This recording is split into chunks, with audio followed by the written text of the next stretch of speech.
ago. I didn't know how to use it properly then. Yes, you're right. You're the only person I know that uses a word processor like a food processor. What do you mean? Well, it doesn't matter what you put in it, it always comes out mush. Oh, but I was only learning. Yeah, you're right there. Every time you made a mistake, you put white out all over the screen. Yeah, but my typing has really improved since then. Oh, don't make me laugh. You type like Cliff Young runs. What, with gumboots on my feet? No, with gumboots on your hands. Oh, but we need a word processor. Betty, I can't afford a word processor. Anyway, one example of artificial intelligence in this office is quite enough. Dad, have you seen my HSC results? Have you excavated your room? Well, I looked everywhere. I can't find them. Don't worry, Simon, I'll throw them away. Well, that's it. They're lost forever. Well, I've already looked in there. You what? Well, I went through the cabinet this morning. Oh, Mr. Kelly, I must protest. At what? Your son defiling my filing. Look, Betty, I'm sorry, but I really need those results. Like, I looked under S for Simon, H for HSC. F for fluke? Dad? Yeah, I only had to ask Simon. They're where they ought to be. And where's that? Under X, of course. X? For exam. What do you need them for anyway, Simon? University. I'm going out to enroll for engineering today. But that course doesn't start for months. Well, the applications have to be in by the end of the week, and I figured I'd get in early. Well, Simon, I'm glad to see you're planning ahead. I don't suppose you could plan one for Betty while you're about it. Mr. Kelly, why are you so mean to me this morning? I don't know, Betty. Maybe it's because I'm just in a good mood. Now, you got everything? Let's see. I've got my results, references, notepad. Oh, I need my birth certificate. That's okay. I filed that one myself. Where? Under M for miracle? No, under T for tax deduction. Oh, what are you all dressed up for? What do you mean? Oh, suit, tie, clean shoes. You look like a real wally, son. Happens to be enrollment time at uni, Deb. Well, you're not going dressed like that, are you? Why not? You look like an escaped Mormon. I think you've come to fix the photocopier. Don't be ridiculous. Well, at least consider Dad's reputation. What are you talking about? Well, everyone's going to think we're flat broke. But this is a $300 suit. Exactly. The poorer people are, the more they dress up to impress people. You see, the richer you are, the more you dress down, so the scruffier you are, the more successful you look. Oh, how would you know? I do happen to be a tertiary student myself, Simon. Oh, yeah, well, art school's hardly university, Deb. Ooh, we do know a lot, don't we? Yeah, we budding engineers have better things to do than sit round all day and play with plasticine and finger paints. Oh, of course you do, Simon. You're too busy trying to work out what you do with your Lego set and your Tonka trucks.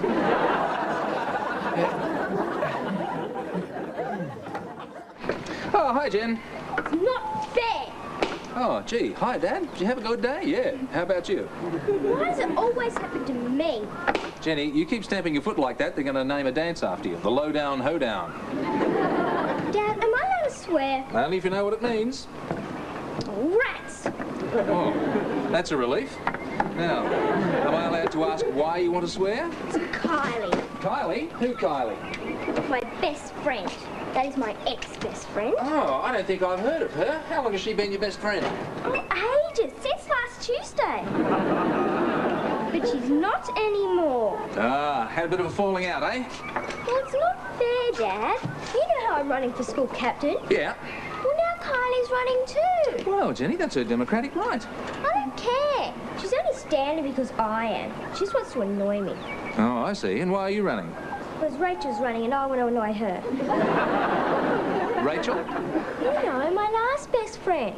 She wants to annoy Janine. Ah, well, I'm glad you're all doing it for the right motives. Look, Jenny, you've got to understand that just being nominated for school captain is a great honour. Yeah. It's a position of responsibility and authority. I know. Jenny, it commands a great deal of respect. I hope you realise what having that sort of power means. I do, Dad. Well, I'm glad. It means you can push in at the tuck shop whenever you like.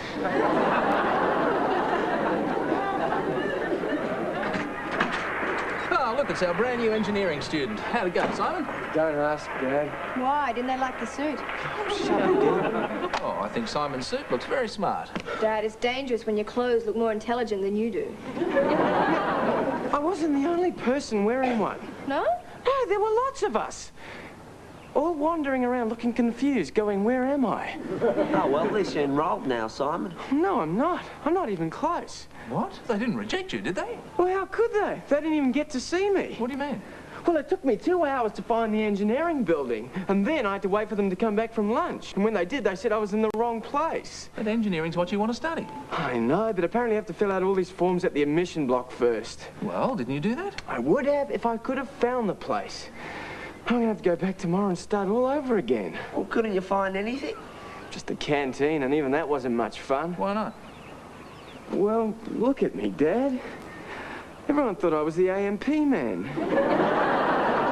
Simon, what gave you that impression? Well, all these people kept on coming up to me and asking me about insurance. Not a word. More difficult than I thought it would be. Oh, well, Simon, well, that just goes to prove what they always say. What's that? That it's really hard to get into university. Nudge, Yes, Mr. Kelly? go out and play on the road. No, Dad, Nudge is right. I'm beginning to think it's going to be a lot harder than I thought it would be. Oh, Simon. No, Dad, it's not just a matter of having good exam results. You need other things to get into that place. What, like ambition and perseverance? No, like a compass and a map.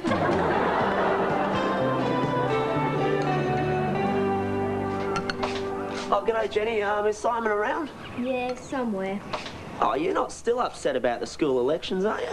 Yeah, I just don't know what to do, Nudge. Oh, well, maybe I can help. I mean, did you know I have a reputation as something of a political animal? Yeah. Well, the animal part anyway. Did you know I helped Simon's campaign for school captain? Really? Yeah, Iron Bar Narutis, they used to call me. I was head of his nasty tricks department when he ran against Brian Metcalf. Who was he? Well, he was the most popular guy in high school. He was a captain of football and cricket teams. We figured we had to do something about his reputation. Yeah, so what did you do? Well, to start with, we put a sequin jock strap and a bottle of perfume in his sports locker. That really got people talking. Great! Yeah, and then we started spreading rumours about what Brian and Joanne Smart got up to behind the chain sheds after school. You mean stuff that wasn't true? No, stuff that was true. See, she was supposed to be going out with Gorilla Johnson at the time. Oh, caused the real stink. I bet it did. Yeah, and then we brought out our secret weapon. Peter Matthews. He was our biggest vote winner. Why did everyone like him? No, everyone hated him. His nickname was Super Dork. How did he get you all the votes? Easy. We just paid him $5 to tell everyone he was Brian's best mate. We won in a landslide. So whatever happened to Superdog? Oh, last I heard he was running for president of the Young Liberals. So what should I do, Nudge? Well, just remember the first thing you learn when you become a politician. What's that? If you want to move a mountain, you got to throw a little dirt. Hi, Nudge. Oh, g'day, Simon. Hey, are we all ready to go to uni? We? Yeah, I think I've got the answer to your problem. What's that? A big ball of string. String? Yeah. See, I figure we tie one end to the front gate of the university and hang on to the other. That's not going to help me find the office. Oh, no, but at least we'll be able to find our way back out again. That's very clever, Nudge. Yeah, it's an old jungle trick I learned from reading a Phantom comic. You see, whenever the ghost who walks enters some unknown cave, he always takes a big ball of string with him. Oh, is that so he doesn't get lost? And so he knows it's safe. Well, how does that work? Well, you see, he hangs on to one end and ties the other end to one of his pygmy mates. Then he sends the little fella in first, and if nothing eats him, he knows it's safe to follow. Well, at least that explains one thing about the Phantom. Oh, what's that? Well, how he survived for 400 years. That's it, Dad. I finished with university. Well, that was quick. When do you graduate? No, I'm really sick of being mucked around. Okay, what happened this time? Well, after I eventually found the admissions office, they tell me that I have to go back to engineering to get a list of all the subjects I'm going to do. I go back. I get all the stuff. Then I go back to admissions, fill out all the forms. And then they tell me that because I've deferred for a year, I have to make an appointment to see one of the lecturers at engineering. Well, that sounds reasonable. I know, but he wasn't there. So tomorrow I have to go back and see him to see if I can see him to make an appointment to see him. And application's closed tomorrow, Dad. It's really hopeless. Look, Simon, all you've got to do is hang in there and try not to let it upset you so much. So, if you think he's upset now, you should have seen him this afternoon. He was so angry his tongue went all blue. Yeah, he bit his biro in half. He's exaggerating, Dad. No, I'm not, and his eyes were all bulging out. They were not. His face was all red, Nudge, shut up. just like it is now. Nudge. And he had all bits of spit in the corner of his mouth. I thought he was going to hit someone. I am. All right, come on, break it up, you two. Now, look, if you're going to kill him, take him outside and do it. Yeah, leave me alone, Simon. You're just upset because of that woman. What woman? The one he tried to chat up in the canteen. Nudge, don't. No, do nudge. What happened? Well, she looked really nice, and you know how smooth Simon is. Oh, yeah, smooth as a tomcat's tongue. Yeah, well, anyway, Simon starts with how he's an engineer and how she looks like Elle Macpherson and how nice her legs are. You know, all the stuff girls fall for. Oh, he really laid it on thick. If a girl fell for that, she'd be thick. Yeah, big mistake. She was a member of Rifle. Rifle? Stands for really indignant feminists who loathe engineers. Yeah, oh, it was really embarrassing. She stood there and abused him in front of everyone. Well, Simon, you really shot yourself in the foot with that rifle. Don't worry, Dad. I found an organisation that's more my style. It's a group of engineering students called Guns. Guns? Yeah. Guys unashamedly nuts about the Swanettes.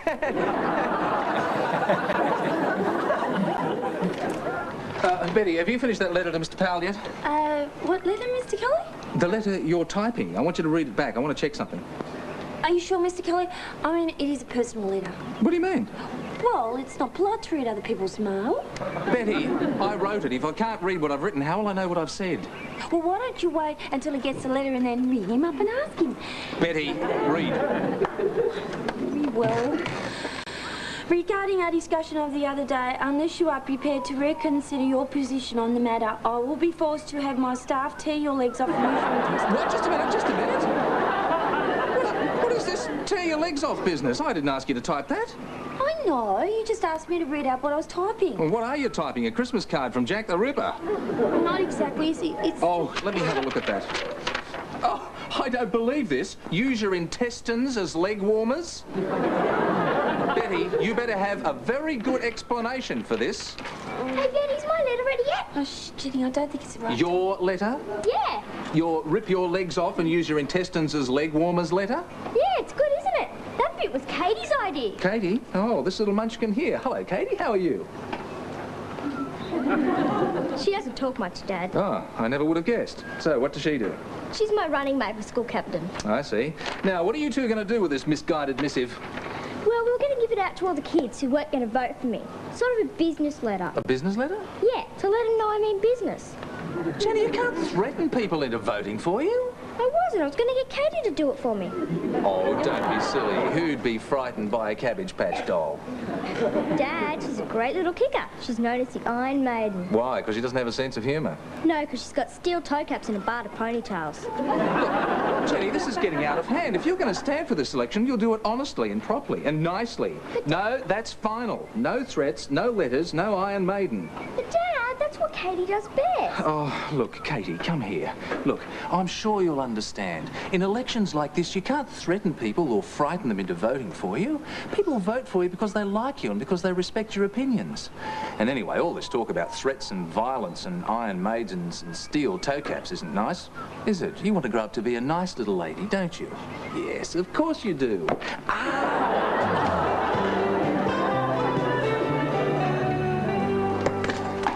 Well, how do I look? Disgusting. Perfect. All right, perfectly disgusting. You mean you're happy to look like Trent Nathan's worst nightmare? Dad, it was my idea. What, to embarrass your brother in public? No, so they'll take me seriously. Who, Social Security? No, university. I told him that if he expects to be treated like a student, he's going to have to dress like one. Yeah, well, back in the 60s when I was at uni, we were very particular about what we wore. What, a suit and tie? No, skivvy and flares. Skippy and flares?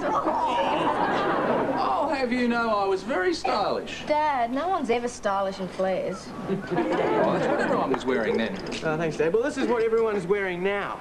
And maybe I won't get mucked around so much. Yes, well, I'm glad to hear you sounding so positive. Well, you've got to be with these bureaucrats. I'm going there and I'm not leaving until I get what I want. Well, I hope you're not too disappointed, Simon. Why? Well, they don't give out pom-pom girls till you graduate.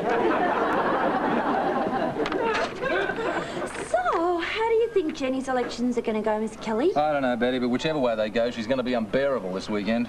Oh, you're such a cynic. Weren't you ever elected anything at school? No. No? Isn't that go in here? What? Nothing at all? Look, Betty, I don't want to talk about it. Not even garbage monitor? Betty. Jeez, the other kids must have really hated you. Oh, shut up. I bet you were the last one picked for the football team too. Betty? I was bell monitor. Oh, why me? But somebody stole a bell. Oh, right. So you're out of a job? No, it just meant that every lunchtime I had to go and get Terry. Terry? Yeah. Oh, I see. And he had the bell? No, he had a ball. What? Oh, we used to spend hours chasing it. And sticks, he loved chasing them. Terry was a dog. He was the best dog in Walgett. So how did he ring the bell? He didn't. His job was to go and get Marjorie and chase her around the schoolyard. Who was Marjorie? Oh, she was my best friend. She used to wear this big bell around her neck. Oh, I see. So Terry used to chase her and make the bell ring. Yeah. Marjorie was a cow, wasn't she, Betty? Oh, Mr. Kill, you went and guessed the end. Oh, Jenny, is that you? Yes, Dad. So, how'd the elections go? Did you win? No. Oh, so your ex-best friend Kylie won. No. Well, who did? Katie. Katie? The killer hobbit? Yeah. She was elected unopposed. Oh, so she pushed Kylie out of the elections. No, she pushed Kylie out of the bus. I see. So that's when you decided to stop running. No, that's when I decided I'd better start running.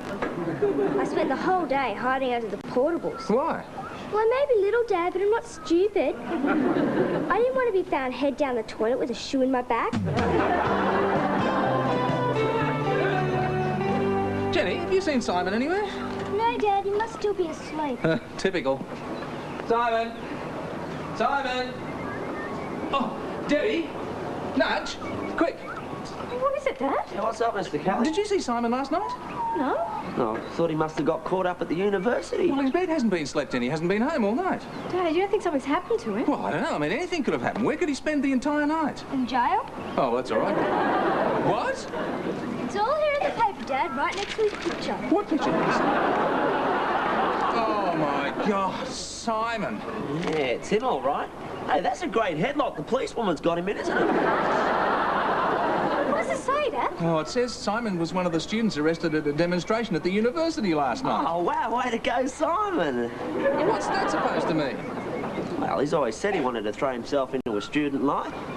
Yes, but you don't do that by getting yourself thrown in jail. Oh, I'll have to call the police straight away. Good morning. I'm Sergeant Maloney. Run, Simon, run! Oh, Jenny, will you leave me alone? Are you Martin Kelly? Don't answer him, Mr. Kelly. Why not? He'll try to trick you. Dad, ring a lawyer. A lawyer? Mr. Kelly, it's all right. Help is here. I'm here. This is your lawyer? Are you kidding? I'm not mad.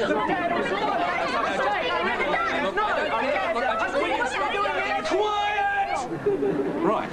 Officer, do your duty. Book them, Dano. Take them away. They're all yours. I don't want him.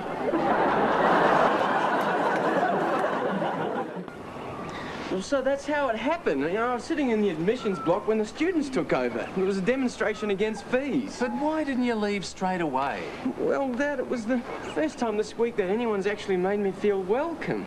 I mean, I was standing there going, I'm not leaving until I get what I want. And they all gave me 3 cheers. But what about the placard you were holding in the photograph? It wasn't mine. A journalist gave it to me.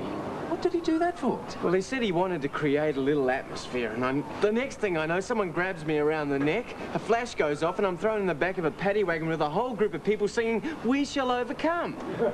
So, you're not going to press charges then, Sergeant? No. We checked Simon's story with the university this morning. You're a very determined young man there, Mr. Kelly. Going through all that just to get enrolled. Well, at least I am enrolled. I got all my forms in. Well, thanks for bringing him home, Sergeant. All part of the service. And it's interesting to see how the other half lives. Oh, what other half is that? Perhaps it's better if I don't say. Yes, right. Okay, you're locked into the kitchen. I want a word with you. No, go. If that's all, Mr. Kelly. Yes, thanks for all your help, Sergeant. Yeah, thanks again. Look, Simon, I still want to know why you didn't call me. Dad, I didn't want to bother you. Bother me? Well, yeah, they said I could make a phone call, but by then it was the middle of the night, and, well, I didn't want to wake you up. Oh, look, Simon, you should have called me. They treat you all right? Well, it was a little rough, but I'm young. I'm resilient. I'll get over it. Yes, well, if anything like this ever happens again, God forbid that it should ever happen again, call me. Yes, Dad. Right then.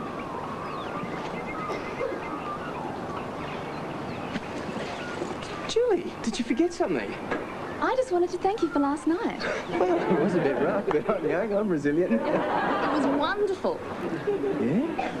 Yeah, of course it was. Hey, well, what are you doing next Friday? I'm off duty. I'll be at home, all alone. Well, maybe I should come over and you can put me under house arrest.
Hey Dad is a Gary Riley production for the Australian Television Network.